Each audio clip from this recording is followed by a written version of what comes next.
Gentleman, welcome back to the channel. आज की video में हम पढ़ने वाले हैं रुडोल्फ एंड रुडोल्फ के बारे में, जो कि थे हस्बैंड एंड वाइफ। ठीक है, तो ये हस्बैंड वाइफ थे।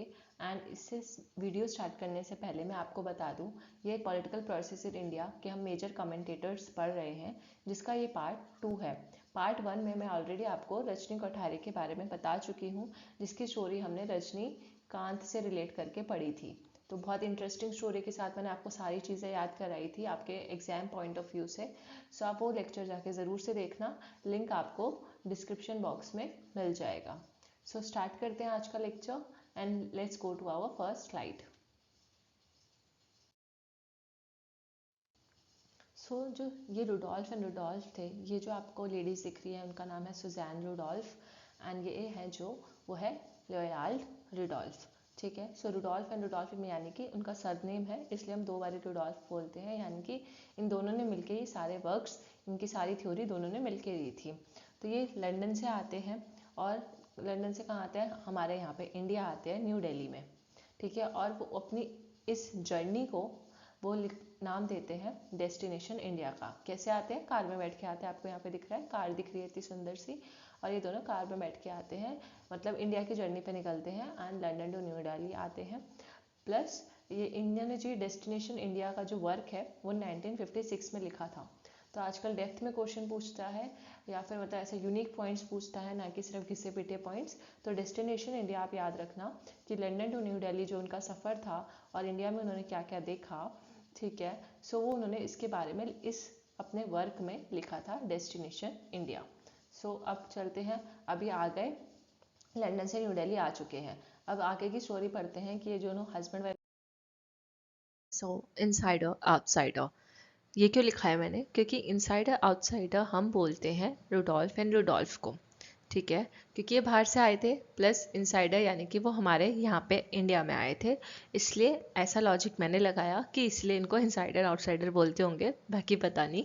सो इनसाइडर आउटसाइडर याद रखना कि कभी ये टर्म आपको कहीं देखने को मिल जाए, या फिर ये कीवर्ड आपको अगर कभी देखने को मिल जाए, तो इसको रुडोल्फ एंड रुडोल्फ से ही कनेक्ट करना। प्लस आपको ये ऐसे याद कर सकते हो कि जैसे रुडोल्फ एंड रुडोल्फ दो पर्सन है, हस्बैंड एंड वाइफ है, ये जो आपको फोटो में भी दिख रहे हैं। सो ये दो पर्सन है, एंड इसलिए इनके लिए एक के लिए इनसाइडर यूज़ हुआ है और एक के लिए आउटसाइडर यूज़ हुआ है, ऐसा मान लो। या क्योंकि जो हस्बैंड वाइफ में झगड़ा होता रहता है, तो उसने एक को घर से बाहर निकाल दिया, और एक जो थी, जो वाइफ थी, ऑब्वियसली वो इनसाइडर थी, वो अंदर थी, और उसने अपने पति को घर से बाहर निकाल दिया, मतलब आउटसाइडर। नेक्स्ट जो आ सकता है क्वेश्चन, या फिर आई गेस मैंने ये क्वेश्चन कहीं तो पढ़ा हुआ है, मेरे को याद नहीं आ रहा, PYQ था या फिर पता नहीं मॉक टेस्ट में कहीं पढ़ा था, कि जो रुडोल्फ एंड रुडोल्फ है उन्होंने कहाँ की स्टडी की थी इंडिया में आके, मतलब ज़्यादातर टाइम अपने ऑलमोस्ट ऑलमोस्ट आई गेस 20 साल उन्होंने जयपुर और राजस्थान में बिताए थे। और वहाँ पे भी उन्होंने जो अमर सिंह की डायरीज़ हुआ करते, एक राजपूत थे अमर सिंह, उनकी डायरीज़ को उन्होंने पढ़ा, उनकी जीवनी को उन्होंने पढ़ा और उसको इंटरप्रेट किया और उन्होंने इसके लिए कम से कम सोचो 89 बाउंड वॉल्यूम्स लिखी थी। 89 volumes it's not just a very small number, it's not just a very small, क्या स्मॉल नंबर ही नहीं है ये तो बस किसके ऊपर लिखा था उन्होंने, अमर सिंह। इनका नाम याद रह जाएगा वैसे मुझे लगता है, नहीं भी याद रहे तो पर इतना याद रखो कि जयपुर और राजस्थान की उन्होंने केस स्टडी की थी, कभी क्वेश्चन आ सकता है। Then the result was edited volume in 2000, और ये वॉल्यूम्स थी, ये डायरीज 89 वॉल्यूम्स में थी, और इन्हीं 89 वॉल्यूम्स को उन्होंने 2000 में आके एक एडिटेड वर्जन निकाला इन वॉल्यूम्स का, जिसका नाम था reversing the gauge, Amar Singh diary, a colonial subjects narrative of imperial India. इन्ना बड़ा नाम, मतलब बहुत बड़ा नाम है ये, जो उनकी वॉल्यूम का जो बुक में उन्होंने रखा था। पर अगर आपको बस ये गेज वर्ड याद रख लो, ठीक है, कभी क्योंकि इतना भी पूछ सकता है ना, रिवर्सिंग द गेज किसकी है, तो रुडोल्फ एंड रुडोल्फ की है, और ये आर्ट से भी शुरू हो रही है, तो रुडोल्फ एंड रुडोल्फ भी आर्ट से शुरू हो रहा है, कि जो रुडोल्फ एंड रुडोल्फ है वो रिवर्स मोड पे चल रहे हैं, कि पहले वो लंदन से न्यू दिल्ली आए और फिर न्यू दिल्ली से वापस लंदन चले गए, ऐसा मान लो कि उनकी कार जो थी वो रिवर्स में चलने लग गई अचानक से, तो रिवर्सिंग द गेज। या अगर पूरा नाम आता है तो आपको याद ही रहेगा कि अमर सिंह तो राजपूत थे, और राजपूत की स्टडी एक जयपुर और राजस्थान में जाके एक हस्बैंड वाइफ ने की थी। ठीक है, और 2014 में, क्योंकि रुडोल्फ एंड रुडोल्फ ने इंडिया के लिए इतना रिसर्च किया ना, यहाँ पे एक तो वो आए, यहाँ पे आके उन्होंने रिसर्च किया, हमारे एकेडमिक फील्ड में कंट्रीब्यूट किया, हमारे लिटरेचर में कंट्रीब्यूट किया, जिसकी वजह से उनको पद्म भूषण मिलता है 2014 में, जिसकी फ़ोटो मैंने यहाँ भी लगाई हुई है, आप देख सकते हो। तो ये भी याद रखना कि उनको पद्म भूषण मिला था। इनकी मेजर वर्क यानी कि इनकी मेजर बुक्स या आर्टिकल्स जो भी इन्होंने पब्लिश किए वो सारे मैंने यहाँ लिखे हुए हैं। तो एक एक करके पढ़ते हैं। सबसे important, modernity of tradition, political development in India. Match the following वाले क्वेश्चन में आपको ये बुक बहुत बारी देखने को मिल जाएगी आराम से। मैच द फॉलोइंग हो या फिर फैक्चुअल क्वेश्चन होता है जो वन लाइनर, उसमें भी बहुत बारी ये बारी बुक पूछी हुई है। Modernity of tradition, political development in India, Rudolph and Rudolph की है। तो क्योंकि आपको पता है कि जो रुडोल्फ एंड रुडोल्फ थे वो लंदन से आए थे, ठीक है, तो वो मॉडर्न होंगे ऐसा, ठीक है। मॉडर्निटी ऑफ ट्रेडिशन में ये नहीं था, पर अभी इस बुक में क्या था मेजर चीज़ मॉडर्निटी ऑफ ट्रेडिशन में क्या बताई थी उन्होंने, नेक्स्ट स्लाइड में हम पढ़ेंगे। पहले बुक्स पढ़ लेते हैं।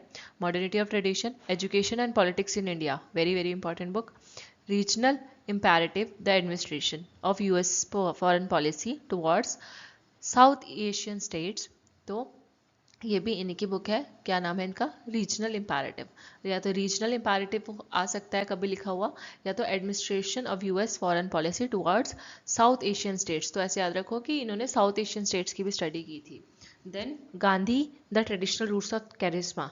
तो कभी भी आपको जैसे अगर गांधी वाला कोई क्वेश्चन आता है ना, पॉलिटिकल प्रोसेस, और आपको लगे कि अच्छा ये गांधी वाला क्वेश्चन है, तो आप उसको ये आईपीटी के नज़रिए से मत देखना हमेशा।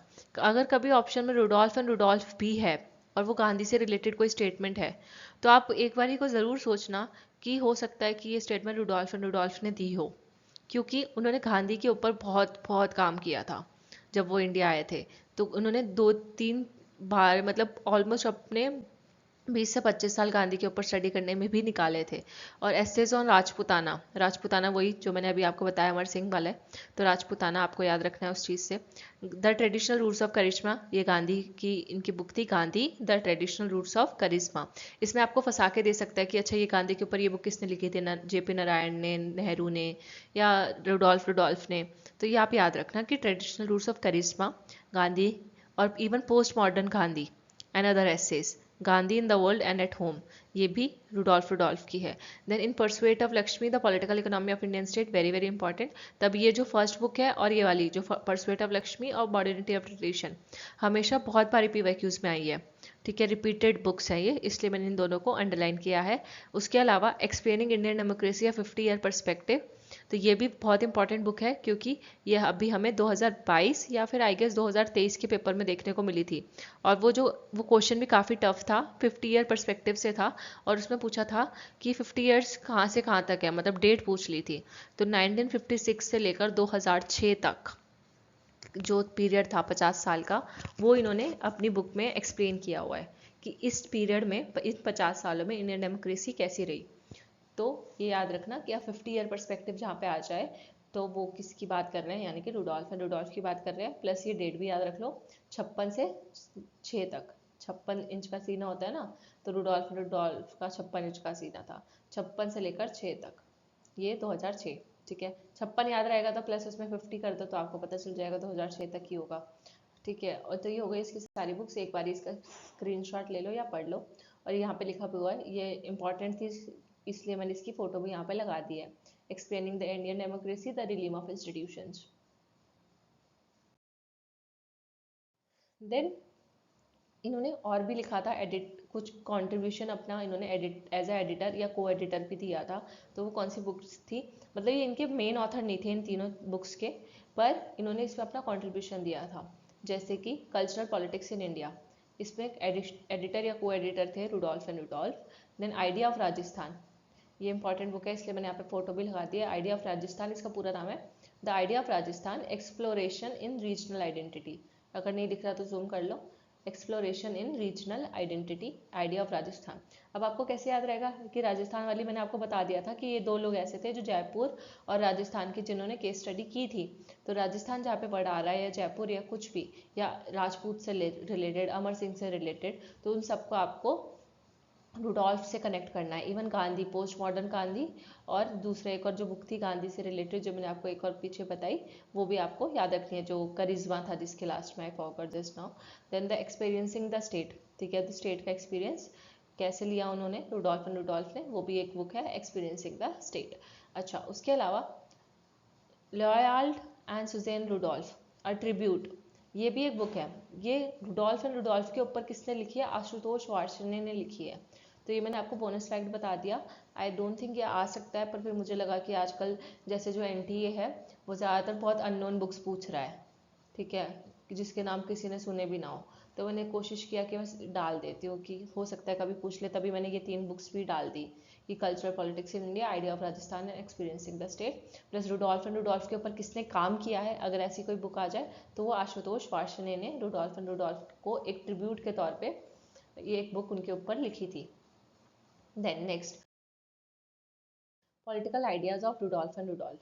तो रुडोल्फ जो थे, रुडोल्फ यहाँ पे मैंने ऐसे इसलिए लिखा है क्योंकि 2 लोग हैं, ठीक है, हो सकता है ग्रामेटिकली गलत हो। तो रुडोल्फ जो थे वो एक्टिव थे प्रेस्टोरिका मूवमेंट में ऑफ 2000 में पेरिस्टोरिका मूवमेंट चल रहा था यूएसएसआर में, ठीक है, तो वहाँ पे ये पेरिस्टोरिका मूवमेंट में बहुत ज़्यादा एक्टिव रोल उन्होंने प्ले किया था इन political science. It was movement that challenge the idea that objective truth and universality, और जो पेरिस्टोरिका मूवमेंट था वो 2 चीज़ों को चैलेंज करता था, ऑब्जेक्टिव ट्रूथ और यूनिवर्सैलिटी को चैलेंज करता था, और इसी मूवमेंट में रुडोल्फ ने पार्ट लिया था, दोनों ने।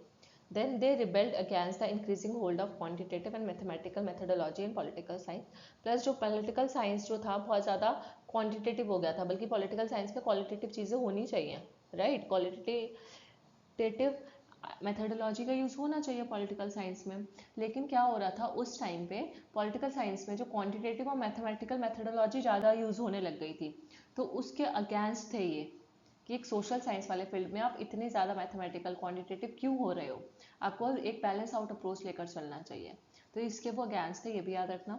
अच्छा, अभी मॉडर्निटी ऑफ ट्रेडिशन 1967 में आई थी, क्योंकि इनकी फेमस बुक है तो इसका ईयर पूछ सकता है, तो 1967, 6 और 7, 1 2 3 4 5 6 7 आता है, 6 और 7 एक साथ ही आते हैं वैसे काउंटिंग में, तो 6-7 में इन्होंने मॉडर्निटी ऑफ ट्रेडिशन लिखा।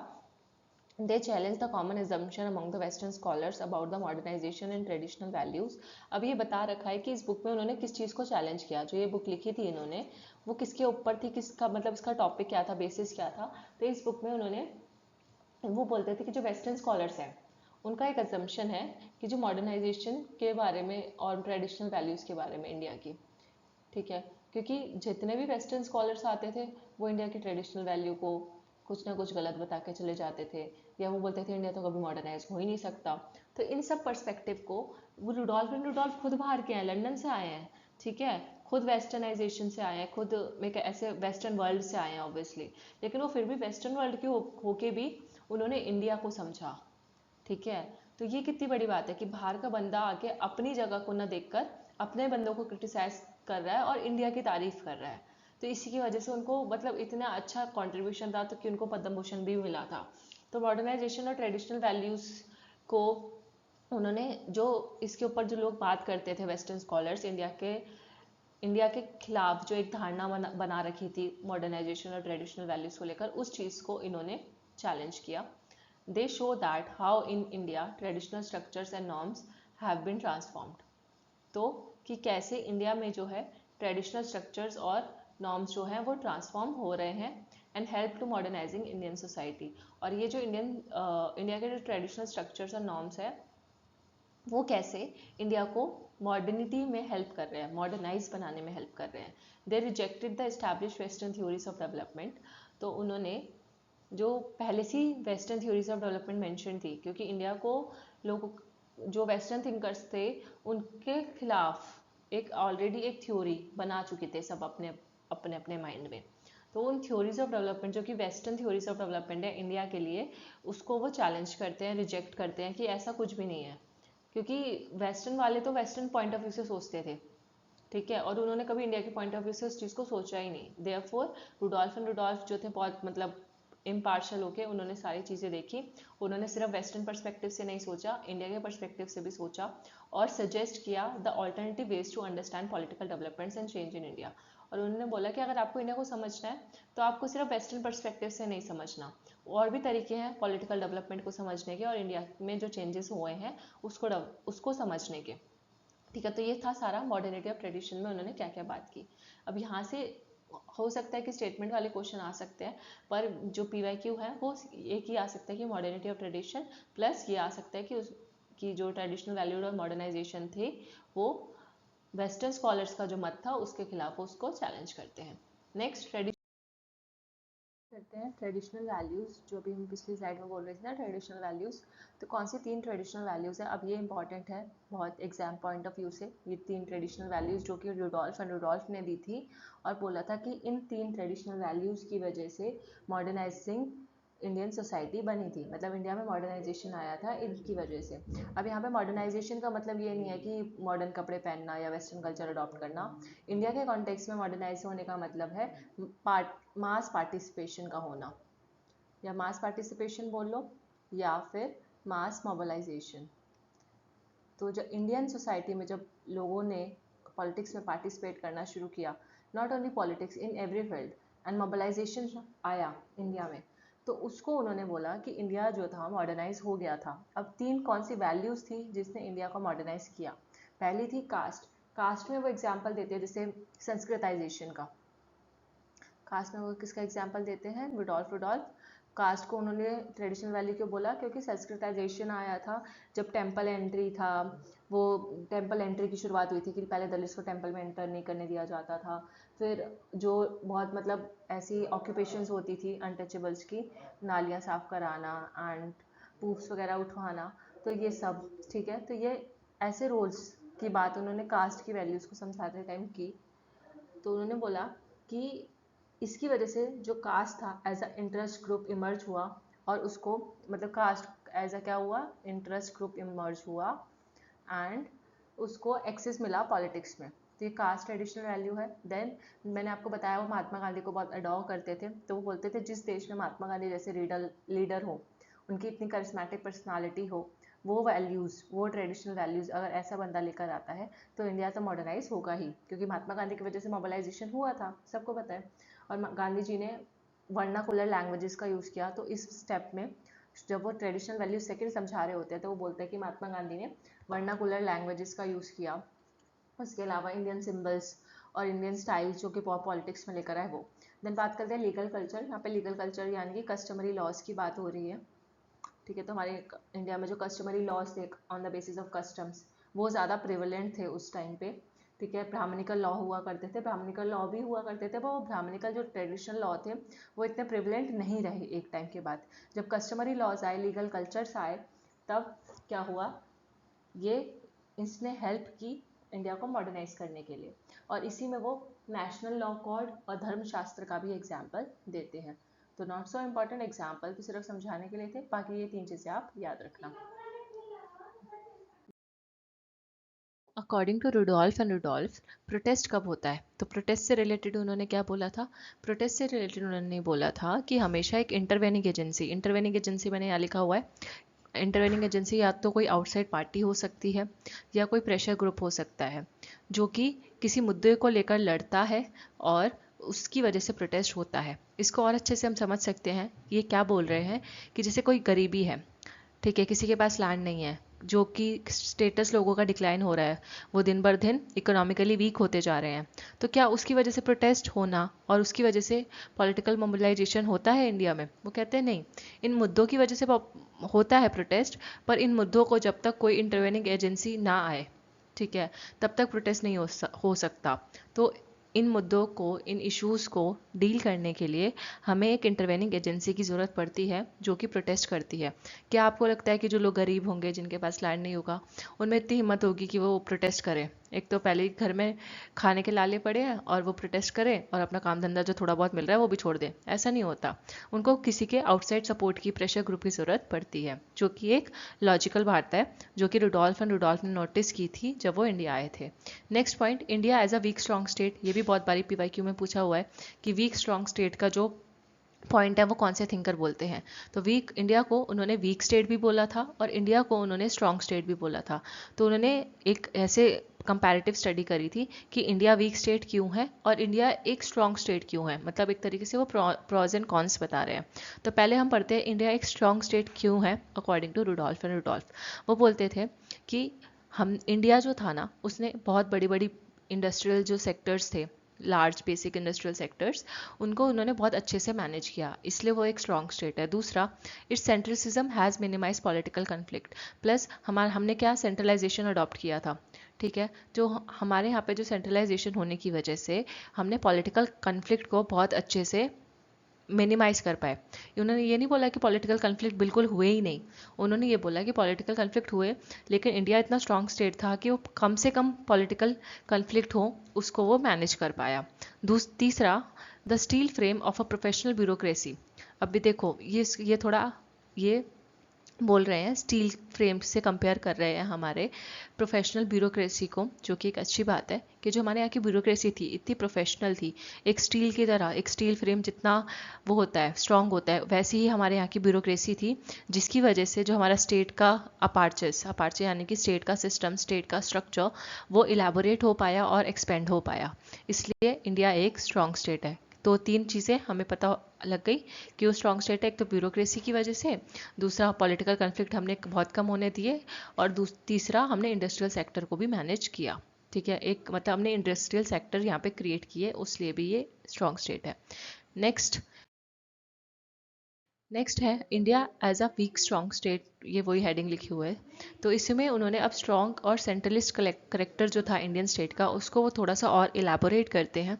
तो ये जो स्लाइड है आप स्किप मत करना, क्योंकि आपकी इससे कॉन्सेप्चुअल क्लैरिटी होगी, प्लस एजेशन रीजनिंग क्वेश्चन में हेल्प करेगा आपको, ठीक है। ज़रूरी नहीं है कि हम हमेशा वन लाइनर ही पढ़ के जाने हैं।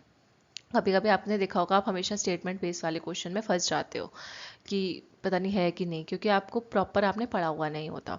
तो strong and centralist character of Indian state raise from the complex factors. तो अब वो कुछ फैक्टर्स बताते हैं कि इंडिया स्ट्रॉन्ग स्टेट बना कैसे, क्या क्या फैक्टर्स थे। पहला, the legacy of the national movement helps to create the dominance of the Congress party. तो पहला फैक्टर था कांग्रेस पार्टी का डोमिनेंस। कांग्रेस पार्टी का डोमिनेंस था, और क्योंकि कांग्रेस जो थी वो एक ऑलरेडी नेशनल मूवमेंट, मतलब जब इंडिया इंडिपेंडेंस नहीं हुआ था तो 1947 से पहले एक कांग्रेस अपने साथ एक लिगेसी लेकर आ रही थी उस नेशनल मूवमेंट की, क्योंकि नेशनल मूवमेंट में उन्होंने इतना अच्छा रोल प्ले किया था, तो आफ्टर इंडिपेंडेंस भी लोगों ने कांग्रेस को सपोर्ट किया और कांग्रेस का डोमिनेंस बना रहा।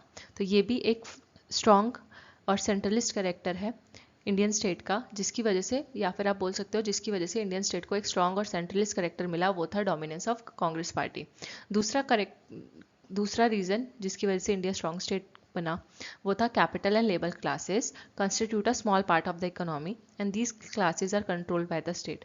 तो जो कैपिटल क्लास थी या लेबर क्लास थी, वो इतना बड़ा इंडिया है उसका एक बहुत छोटा सा पार्ट ये 2 क्लासेस बिलोंग करता था, और ये जो पार्ट था वो उतना ही, चाहे छोटे वर्ग थे, मतलब स्मॉल पार्ट था इकोनॉमी का, पर ये उतना ही इंपॉर्टेंट भी था। और उसको कौन कंट्रोल करता था, उसको स्टेट कंट्रोल करता था। क्योंकि ये पार्ट स्टेट के कंट्रोल में था, इसलिए इंडिया को हम बोल सकते हैं कि स्ट्रॉन्ग और सेंट्रल करेक्टर था उसका। तीसरा, the consciousness and the political mobilisation in India is more on the basis of caste community, not on the basis of class. अब ये याद रखना, इंडिया का जो पॉलिटिकल मोबिलाइजेशन था वो क्लास के बेसिस पे नहीं था, वो कम्युनिटी के बेसिस पे था। और वहाँ के लोगों में जो कॉन्शियसनेस थी वो कम्युनिटी को लेकर थी या कास्ट को लेकर थी, नॉट क्लास। तो कास्ट अलग होता है, क्लासेस होती है हमारी इकोनॉमिकल क्राइटेरिया, कास्ट होता है आपको पता है ब्राह्मण वैश्य ये सब। तो कास्ट के बेसिस पे हम क्योंकि मोबिलाइज हुए, इसकी वजह से भी इंडिया को स्ट्रॉन्ग और सेंट्रल करेक्टर मिला। Fourth, they introduce the notion of state as a powerful third actor. ये इंपॉर्टेंट है, इसको हाईलाइट में कर देती हूँ। ये थर्ड एक्टर को, स्टेट को थर्ड एक्टर किसने बोला है, रुडोल्फ एंड रुडोल्फ ने बोला है कि स्टेट एक पावरफुल थर्ड एक्टर की तरह था that weakens the significance of the two classic protagonist of the class politics. यानी कि थर्ड एक्टर क्यों बोला है, तो पहले 2 एक्टर कौन है, तो पहले 2 एक्टर है हमारे कैपिटल क्लास और लेबर क्लास। तो कैपिटल क्लास, लेबर क्लास और स्टेट, इन तीनों में से सबसे पावरफुल एक्टर कौन था, हमारा तीसरा एक्टर यानी कि स्टेट। स्टेट एक पावरफुल एक्टर था, और उसने, क्योंकि स्टेट पावरफुल था इसलिए उसने पहले 2 फैक्टर्स को या पहले 2 एक्टर्स को, हम कैपिटल क्लास और लेबर क्लास वाले एक्टर्स को वीकन कर दिया और खुद वो स्ट्रांग बन गया। तो ये था India as a so next point कि इंडिया वीक स्टेट कैसे है। तो उन्होंने बोला कि इंडिया वीक स्टेट इसलिए क्योंकि जो रूरल एरियाज थे उसको वो कभी भी डेवलप नहीं कर पाया इतने अच्छे से, वहाँ पे इतने अच्छे से मोबिलाइजेशन नहीं आ पाया जितने अच्छे से वहाँ उन्होंने अर्बन एरियाज़ में काम किया। तो रूरल एरिया जो था वो पिछड़ा हुआ रह गया, तो इसलिए इंडिया वीक स्टेट है।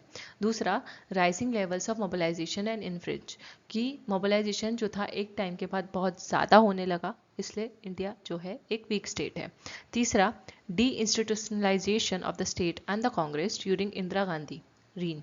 तो इंदिरा गांधी के टाइम पे जो स्टेट यानी कि हमारे इंडिया का और कांग्रेस का दोनों का ही क्या हो गया, डी इंस्टीट्यूशनलाइजेशन हो गया। मतलब कांग्रेस भी स्प्लिट हो गई थी इंदिरा गांधी के टाइम पे, ठीक है, कांग्रेस ओ वाला आपने सीन सुना होगा।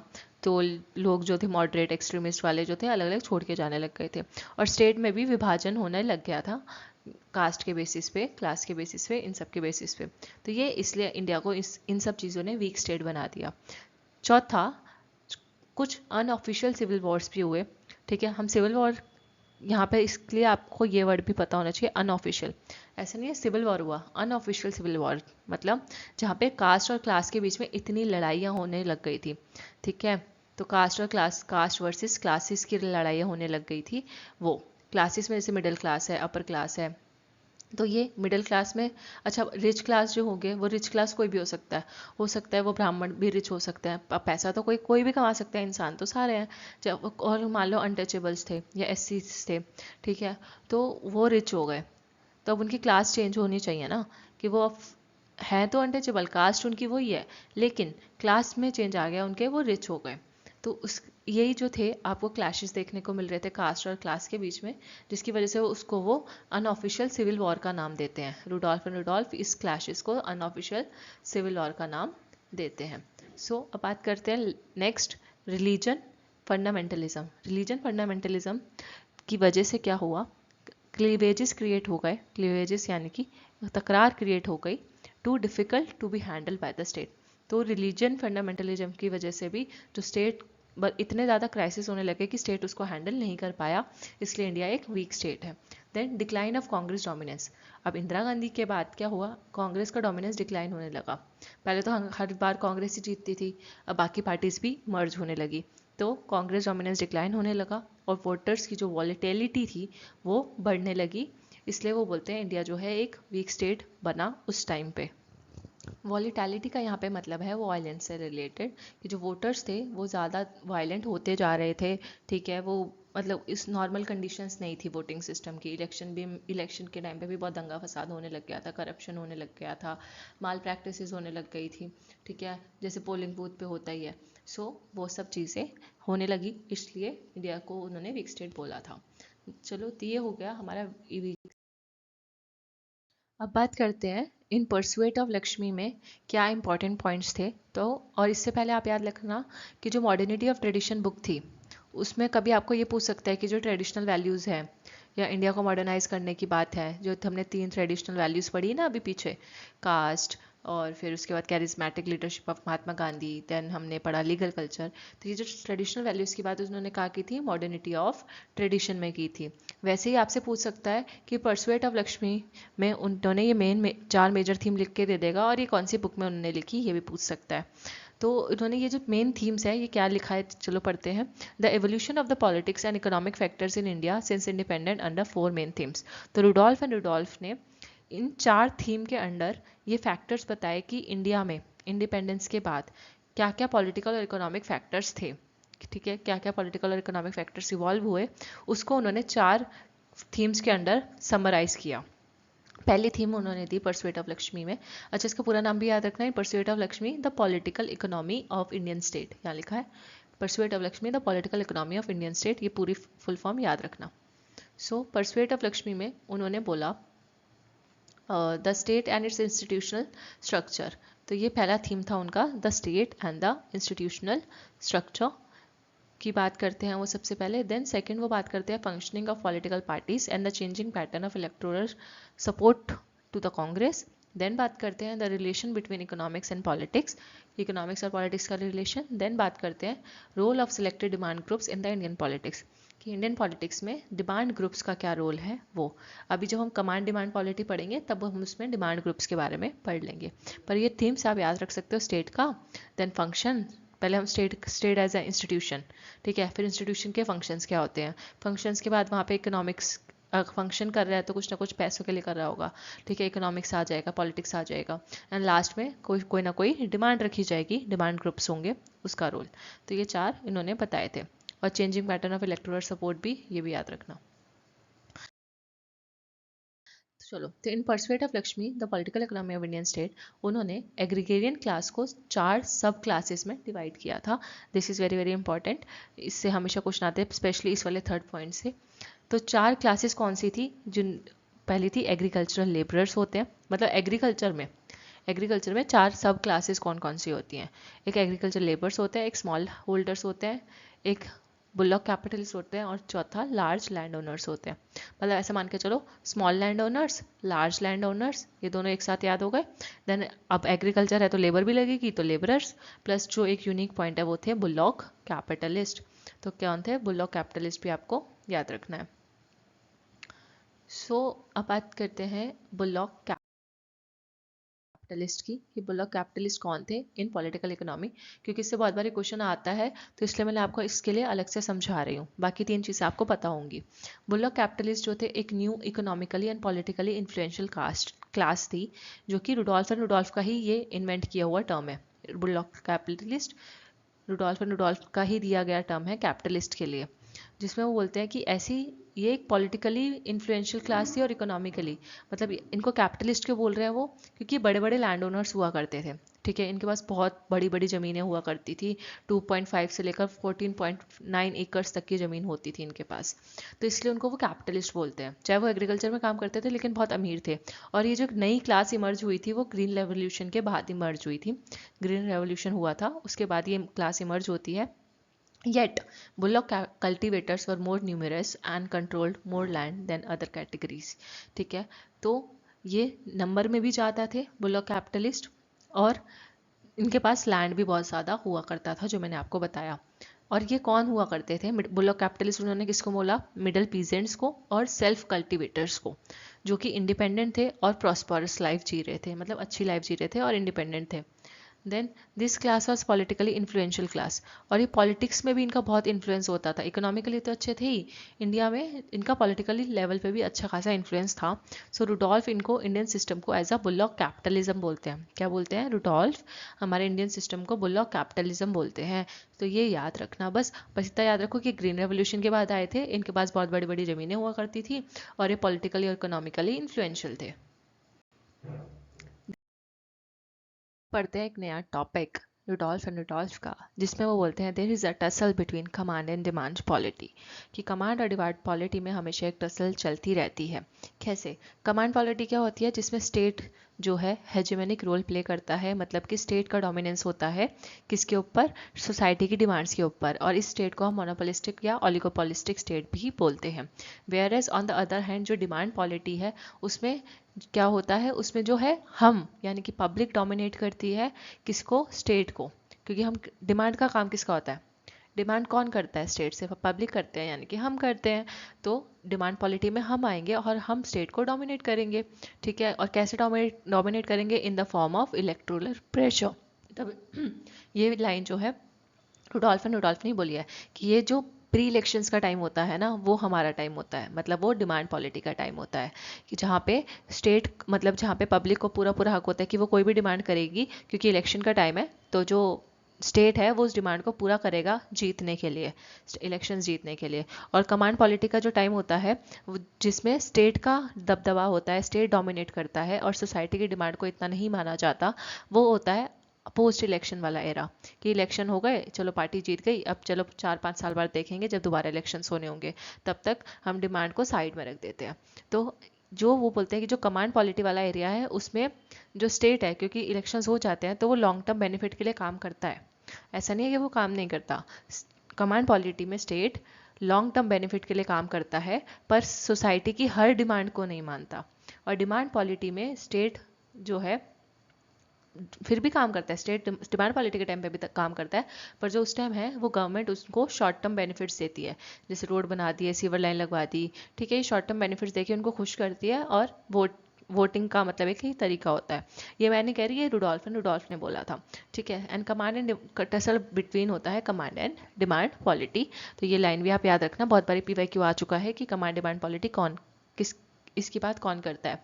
इसकी ट्रिक आप याद कर सकते हो, जैसे हस्बैंड वाइफ थे ना, रुडोल्फ एंड रुडोल्फ, तो हस्बैंड वाइफ में क्या ऐसा रिलेशन होता है, जो वाइफ होती है वो हमेशा डिमांड करती है हस्बैंड से, और हस्बैंड क्या करता है, उससे ज़्यादातर जो डोमिनेटिंग हस्बैंड होते हैं वो कमांड देते हैं अपनी वाइफ को कि ऐसा करो ऐसा करो, ठीक है। अब हमने पिछले जब थीम पढ़ रहे थे तो एक थीम थी डिमांड ग्रुप। तो डिमांड ग्रुप उन्होंने क्या बोला, डिमांड ग्रुप एक ऐसे सिटीजन्स होते हैं जो स्टेट पे और सरकार पे प्रेशर डालते हैं from ad hoc organisation. Ad hoc organisation मतलब जो टेम्परेरी पर्पस के लिए बनाई जाती है, किस और एक पर्पस उनका फुलफिल हो गया, एक पर्टिकुलर पर्पस के लिए उन्होंने वो ऑर्गेनाइजेशन बनाई, वो पर्पस फुलफिल हो गया, देन वो डिसॉल्व हो जाएगी, ठीक है। जैसे इंटरेस्ट ग्रुप, प्रेशर ग्रुप्स किसी पर्टिकुलर मुद्दे पे फोकस करते हैं।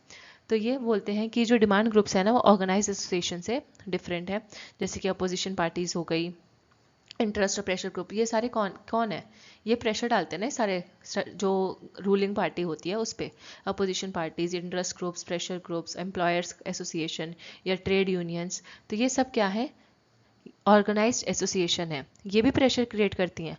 पर जो डिमांड ग्रुप है वो इनसे अलग होता है। डिमांड ग्रुप जो होता है वो हमारा अनऑर्गेनाइज सेक्टर में आता है, इकोनॉमी का जो अनऑर्गेनाइज सेक्टर होता है, इनका काम फिर भी एक ऑर्गेनाइज तरीके से होता है। अनऑर्गेनाइज सेक्टर में कौन लोग, जैसे कि जो ट्रैफिक को ब्लॉक कर देते हैं अपनी डिमांड को पूरा करवाने के लिए, या जो स्ट्रीट में जाके परेड करते हैं, मतलब गली गली जाके परेड करते हैं, नारे लगाते हैं, पार्क्स में जाके नारे लगाते हैं, दंगे भड़काते हैं, वो सारे लोग, वो डिमांड ग्रुप्स का पार्ट है, rather than by employing expert knowledge. और इनके पास एक्सपर्ट नॉलेज नहीं होती, ये किसी एक एक्सपर्ट को लेकर अपना लीडर नहीं बनाते कि एक एक्सपर्ट नॉलेज है तो इस पर्सन को अब लीडर बनाते हैं और इसके एक पर्टिकुलर पाथ के थ्रू काम करेंगे, नहीं, ये जैसा इनका मन होता है ये वैसे काम करते हैं, वैसे अपनी डिमांड रखते हैं। Next next topic of the day जो कि रुडोल्फ ने दिया था वो था federal market economy, very very important, a new imagine community. और इन्होंने फेडरल मार्केट इकोनॉमी को अ न्यू इमेजिन कम्युनिटी बोला। तो जैसे मान लो रुडोल्फ हस्बैंड वाइफ थे तो उनको FM सुनना पसंद था, FM यानी कि federal market, and new imagine community, इसको उन्होंने न्यू इमेजिन कम्युनिटी बोला, मतलब उनकी नई नई शादी हुई थी, ठीक है, एंड इसलिए हम यहाँ बोल सकते हैं कि वो मतलब जो नई नई शादी होती है तो हम बहुत सारी चीज़ें इमेजिन करते हैं कि हम ऐसा करेंगे, यहाँ घूमने जाएंगे, तो ये न्यू इमेजिन कम्युनिटी था, और उनकी नई नई शादी हुई थी इसलिए न्यू इमेजिन कम्युनिटी, ऐसा याद रख लो। हस्बैंड एंड वाइफ थे ये दोनों, ठीक है ना, रुडोल्फ एंड रुडोल्फ। अब आपको ये क्वेश्चन कन्फ्यूज कर सकता है, ये बोल देगा न्यू इमेजिन कम्युनिटी किसका है और आप फंस जाओगे। आप अगर आपने नहीं पढ़ा होगा मेरे से, या आपने कॉन्सेप्ट नहीं पढ़ा होगा, तो आप बेनेडिक्ट एंडरसन टिक कर दोगे या फिर आप पार्था चैटर्जी को टिक कर दोगे, यही करोगे, क्योंकि बेनेडिक्ट एंडरसन का कॉन्सेप्ट है इमेजिन कम्युनिटी का, और पार्था चैटर्जी उसी के रिस्पॉन्स में लिखते हैं whose imagine community, whose imagined community. लेकिन न्यू इमेजिन कम्युनिटी जा जाए तो न्यू से याद रखना कि नए नए हस्बैंड वाइफ की शादी हुई थी, कौन थे husband wife, Rudolph and Rudolph. चलो, अब ये फेडरल मार्केट इकोनॉमी को हाइब्रिड कॉन्सेप्ट बोलते हैं और बहुत एक इनोवेटिव कॉन्सेप्ट बोलते हैं। कैसे? वो बोलते हैं कि जब 1991 में इकोनॉमिक लिबरलाइजेशन हुआ, जैसे LPG आया था 1991 में, तो इकोनॉमिक लिबरलाइजेशन हुआ, और जब लाइसेंस पे जो रिस्ट्रिक्शन थे, लाइसेंस राज था या परमिट राज जिसको बोलते हैं, वो ख़त्म हो गया था और लाइसेंस लेना अब ईजी हो गया था। कुछ इंडस्ट्रीज़ पे जो कि हार्मफुल चीज़ें प्रोड्यूस करती हैं उन पे स्ट्रिक्ट लॉज थे लाइसेंस के, बट काफ़ी ज़्यादा रिस्ट्रिक्शंस हटा दिए गए थे लाइसेंस से, जिसकी वजह से एक इंटरप्रेन्योर्स को एक अपॉर्चुनिटी मिली कि वो भी अपना स्टार्टअप शुरू कर सकें। क्योंकि पहले लाइसेंस लेना इतना मुश्किल होता था कि कोई नई इंडस्ट्री शुरू करने से पहले 10 बार ही सोचना पड़ता था, क्योंकि प्रोसीजर ही इतना टफ था। तो अब इन्होंने लाइसेंस वाला सिस्टम हटा दिया, तो इंटरप्रेन्योर्स के लिए ईजी हो गया, और तो उसको वो ये अच्छी बात बोलते हैं कि 1991 के बाद जो चीज़ें हुई, इंटरप्रेन्योर्स की एक वेव आती है। Then this movement from a command economy to a federal market economy. इसका मतलब क्या है? कमांड इकोनॉमी का मतलब यहाँ पे सीधा सीधा सेंट्रलाइजेशन। मैंने आपको बताया था ना, कमांड इकोनॉमी में स्टेट पावरफुल होता है, और स्टेट जहाँ पे पावरफुल है, स्टेट सेंटर में है और वो पावरफुल है, तो क्या है? Command economy. Federal market economy का मतलब स्टेट अब सेंटर में नहीं रहा, अब उसकी इतना बोलबाला नहीं रहा, वो इतना सेंट्रलाइजेशन नहीं रहा, फेडरल मार्केट इकोनॉमी आ गई, मतलब कि डिसेंट्रलाइजेशन आ गया। तो ये जो शिफ्ट हुआ ना सेंट्रलाइजेशन का डिसेंट्रलाइजेशन में जो शिफ्ट हुआ, इसी शिफ्ट को उन्होंने बोला कि अब शुरुआत हो चुकी है फेडरल मार्केट इकोनॉमी की। और इसी शिफ्ट की वजह से पार्टी सिस्टम में चेंजेस आए, आइडियोलॉजीज़ में चेंजेस आए, लोगों की प्रैक्टिसेस में चेंजेस आए। ठीक है, तो ये सब वो बताते हैं। दस all the pillars of the command polity, one party, central state and the public investment were being transformed. तो ये जो कमांड पॉलिटी के जितने भी पिलर्स थे, कमांड पॉलिटी के पिलर्स क्या क्या थे? कमांड पॉलिटी का मतलब जहाँ पे एक पार्टी हो, सेंट्रल स्टेट हो, पब्लिक इन्वेस्टमेंट हो, ये होती है। ठीक है, तो इस पब्लिक इन्वेस्टमेंट, सेंट्रल स्टेट, ये कुछ फीचर्स थे और ये पिलर्स जो थे कमांड पॉलिटी के अब धीरे धीरे ट्रांसफॉर्म होने लगे जब से ये फेडरल मार्केट इकोनॉमी आई। अब यहाँ पे आपको कुछ वर्ड्स दिख रहे होंगे जो मैंने रेड से लिखे हुए हैं, command economy, federal market economy. यहाँ पे उसका मतलब मैंने यहाँ येलो बॉक्स में लिखा हुआ है, तो आप पढ़ सकते हो कि कमांड इकोनॉमी क्या होती है। वैसे मैंने आपको समझाई दिया, पढ़ लेना, ये लिखा भी हुआ है। जो प्लान इकोनॉमी के थ्रू होती है, लॉन्ग टर्म विजन होता है। फेडरल मार्केट इकोनॉमी मतलब डिसेंट्रलाइज होती है, ओपन मार्केट होती है। पार्टी सिस्टम के, जो मैंने यहाँ पे पार्टी सिस्टम लिखा है उसका मतलब क्या है, कौन सा पार्टी सिस्टम में चेंज आना, मतलब कि वन पार्टी डोमिनेंस था, अब मल्टी पार्टी सिस्टम हो गया था। ये चेंजेस की हम बात कर रहे हैं। इकोनॉमिक आइडियोलॉजी में चेंज आ गया, यहाँ पे लिखा ना इकोनॉमिक आइडियोलॉजी।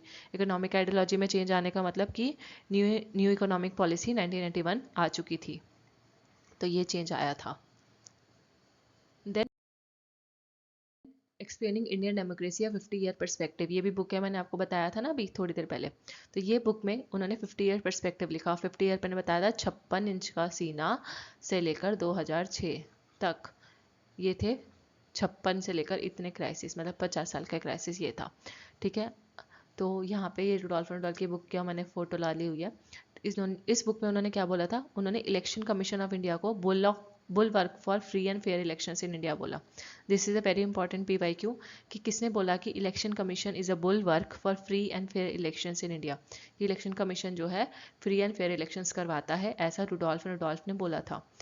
ये लाइन पढ़ के आपको लगेगा कि यार इंडिया की इतनी तारीफ कर रहा है तो कोई इंडियन थिंकर होगा, पर आप ये याद रखो कि रुडोल्फ एंड रुडोल्फ ने बाहर से आके भी इंडिया की बहुत तारीफ की थी। जब वो इन्होंने इलेक्शन कमीशन का पूरा रोल बताया था 1990s में, और वो बोलते हैं कि जैसे जैसे इलेक्शन कमीशन को हमने स्ट्रेंथन किया, उसकी पावर्स को स्ट्रेंथन किया, उसको पावरफुल बनाया इलेक्शन कमीशन को, led to the decline in the people's confidence in cabinet and parliament. तो इससे क्या हुआ, क्योंकि इलेक्शन कमीशन स्ट्रेंथन हो गई तो लोगों का जो भरोसा था कैबिनेट और पार्लियामेंट में वो कम होने लगा। ये बस इन्होंने इसमें बुक में बताया, और भी चीज़ें बताई है, मेन पॉइंट ये है जो PYQ में अभी तक आए हैं। देन उनके व्यूज़ ऑन गांधी, अब मैंने आपको बोला था ना कि रुडोल्फ एंड रुडोल्फ गांधी के भी बहुत बड़े भक्त थे, तो इन्होंने बुक भी लिखी थी, post modern Gandhi and other essays, Gandhi in the world and Gandhi in the world and at home. ठीक है, तो ये पूरी एक बुक है, post modern Gandhi and other essays, दूसरा Gandhi in world and at home. तो ये याद रखना। तो पहले जो 10 साल थे उनके प्रोफेशनल लाइफ के, उन्होंने गांधी जी को समर्पित कर दिए जब वो इंडिया में आए। कहाँ से कहाँ तक, मिड 1950s से लेकर मिड 1960s तक, पूरा एक डिकेड। ठीक है, और उन्होंने गांधी की पॉलिटिक्स को समझा, उनकी फिलॉसफी को समझा, वो सक्सेसफुल कैसे हुए वो समझा।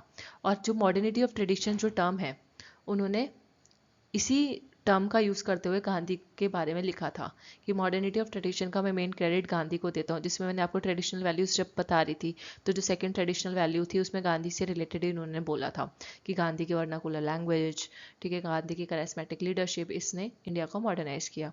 तो याद रखना है कि जो टर्म है मॉडर्निटी ऑफ ट्रेडिशन, वो किसके लिए दिया था उन्होंने, गांधी जी के कॉन्टेक्स्ट में दिया था सबसे ज़्यादा। Gandhi deployed Indian tradition for modern purposes, ये अकॉर्डिंग टू, यहाँ पे आज से आ जाएगा, according to Rudolph and Rudolph, Gandhi ji ने इंडियन ट्रेडिशन को मॉडर्न पर्पस के लिए यूज़ किया था कि उनको पता था कि हमारे इंडिया के ट्रेडिशन ही इतना अच्छा है कि हमें बाहर के ट्रेडिशन की ज़रूरत नहीं है मॉडर्न होने के लिए। ठीक है, मॉडर्न बाय माइंड सेट। ठीक है, namely building a mass based modern political party, that is Indian National Congress. अब वो देखो गांधी जी की तारीफ कैसे कर रहे हैं कि उन्होंने कैसे इंडियन ट्रेडिशन का यूज़ करके मॉडर्न पर्पस के लिए यूज़ किया। पहला वो बोलते हैं कि जो इंडियन नेशनल कांग्रेस थी उसकी शुरुआत, उसका जो बेस था, उसका फाउंडेशन गांधी जी ने बनाया। और जो इंडियन नेशनल कांग्रेस थी वो एक मास बेस्ड मॉडर्न पॉलिटिकल पार्टी थी। क्या थी, मॉडर्न पॉलिटिकल पार्टी थी। और उन्होंने इंडियंस को भी कन्विंस किया, मनाया, to participate in a mass movement for self rule from the British, कि हमें ब्रिटिशर से आज़ादी चाहिए, सेल्फ रूल चाहिए, उसके लिए लोगों को कन्विंस करना। ये भी एक क्या दिखाता है कि उन्होंने ट्रेडिशन का यूज़ किया मॉडर्न पर्पस के लिए। मॉडर्न पर्पस यहाँ पे क्या हो सकता है, decolonisation, independence. Rudolph said that use of tradition for modern aims was the foundation of Gandhi's politics and power. That's the very very important line which can be asked from you कि who said that use of tradition for modern aims was the foundation of Gandhi's politics and power. ठीक है, कि गांधी जी ने traditions का use किया था modern AIIMS के लिए.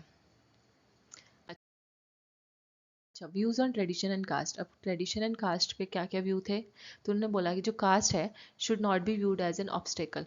कास्ट को हमें एक एज अ ऑब्स्टेकल नहीं देखना चाहिए, एज अ बांधा जिसको बोलते हैं बाउंडेशन नहीं देखना चाहिए, but a vehicle of electoral democracy. अच्छा, अब ये लाइन आपको किससे मिलती जुलती लग रही है, जिसने पॉजिटिव रोल ऑफ कास्ट बता रहे हैं ना कोई. पिछला लेक्चर याद है, रजनी कोठारी, जिसमें वो इकलौते बंदे थे जिन्होंने सबसे पहले पॉजिटिव रोल बताया था कास्ट का, कि कास्ट कितना पॉजिटिव रोल प्ले करती है हमारे इंडियन पॉलिटिक्स में. तो वैसे ही रुडोल्फ एंड रुडोल्फ भी ये बोल रहे हैं कि कास्ट को हमें एज अ रिस्ट्रिक्शन नहीं समझना चाहिए, बल्कि कास्ट तो इलेक्टोरल डेमोक्रेसी के लिए एक बहुत इंपॉर्टेंट रोल है. व्हीकल मतलब जो उसको चलाता है, इलेक्टोरल डेमोक्रेसी को जैसे व्हीकल होती है ना एक, वैसे चलाती है. तो वैसे कास्ट जो है एक व्हीकल है जो हमारी इलेक्टोरल डेमोक्रेसी को चला रहा है. दिस और caste not only a sociological. वो बोलते हैं कि कास्ट एक सिर्फ सोशोलॉजिकल यूनिट नहीं है जो आप समझते हो कि समाज में कास्ट का रोल है, नहीं, बल्कि कास्ट का सबसे ज़्यादा रोल तो पॉलिटिकल एसोसिएशन में है, इकोनॉमिक कैटेगरी में है. तो ये भी आप याद रखना कि अगर कोई ऐसी स्टेटमेंट आती है तो पॉजिटिव जिसमें बात हो रही है कास्ट की, या तो उसका आंसर रुडोल्फ एंड रुडोल्फ होगा या फिर रजनी कोठारी होगा, क्योंकि रजनी कोठारी का तो मैंने आपको सब कुछ ही ट्रिक से याद करा दिया. तो अगर आपको उसमें उस ट्रिक से नहीं समझ आ रहा कि अच्छा ये लाइन तो कहीं ट्रिक में हमने पढ़ी नहीं थी, तो रुडोल्फ एंड रुडोल्फ उसका आंसर टिक कर देना. इसलिए मैं इसका जो है आपको ट्रिक नहीं बता रही हूँ, और ट्रिक जैसे कुछ है भी नहीं इसमें, बस पॉजिटिव रोल बता रखा है कास्ट का कि सोशोलॉजिकल नहीं है, पॉलिटिकल और इकोनॉमिक है. अच्छा, रुडोल्फ एंड रुडोल्फ ने क्या क्या कमेंट किए थे, तो टी.एन. मदान ने रुडोल्फ को बोला था कि to render the familiar unfamiliar. तो ये पूछा जा सकता है कि किसने बोला था रुडोल्फ एंड रुडोल्फ के लिए to render the familiar unfamiliar, कि जो हम चीज़ें हमें भी नहीं पता थी इंडियंस होने के बावजूद, जिनसे हम वंचित थे, अनफैमिलियर थे, उससे भी रुडोल्फ ने हमें फैमिलियर करवाया. ठीक है, तो टी.एन. मदान की 2 बुक्स ये PYQ में पूछी हुई है, इसलिए मैंने इनकी फोटो डाल दी. फैमिली एंड किनशिप, दूसरा way of life, king, householder and renouncer, essays in the honour of Louis Dumont. ये भी याद रखना कि लुइस डॉमोंट के ऑनर में टी.एन. मदान ने ये ऐसे लिखा था, king householder and renouncer way of life जो है. और ये भी याद रखना फैमिली एंड किनशिप जो थी अ study of Pandit of rural Kashmir, जो कश्मीरी पंडित के ऊपर उन्होंने बुक लिखी थी, फैमिली एंड किनशिप. दूसरा जोधका एक और थी लीडर ऑथर जिन्होंने रुडोल्फ एंड रुडोल्फ के ऊपर कमेंट किया था कि जो लॉयराल्ड और सुजैन रुडोल्फ हैं were the first to study the phenomena of caste association in democratic India, कि पहले बंदे जिन्होंने इंडिया में आकर डेमोक्रेटिक इंडिया की स्टडी में कास्ट एसोसिएशन का फिनोमिना बताया. इवन रजनी कोठारी से भी पहले कास्ट एसोसिएशन की बात जिसने बताई कि कास्ट को किसी ने इंडिया के डेमोक्रेसी के साथ रिलेट किया, वो थे Rudolf, according to whom Jodhka. ठीक है, सो ये होता है हमारा लेक्चर खत्म. डू कमेंट योर व्यूज़, बिना कमेंट करे मत जाना यार, मतलब मोटिवेशन नहीं मिलता मुझे. तो थैंक यू, एंड तक देखा है तो आपने like share and subscribe if you want. अगर मतलब अच्छा लगे तो लाइक शेयर एंड सब्सक्राइब, नहीं लगे तो कोई बात नहीं. ठीक है, बाकी हो सकता है आपके किसी फ्रेंड को अच्छा लग जाए, तो डू शेयर. एंड मिलते हैं नेक्स्ट लेक्चर में. Stay tuned, take care.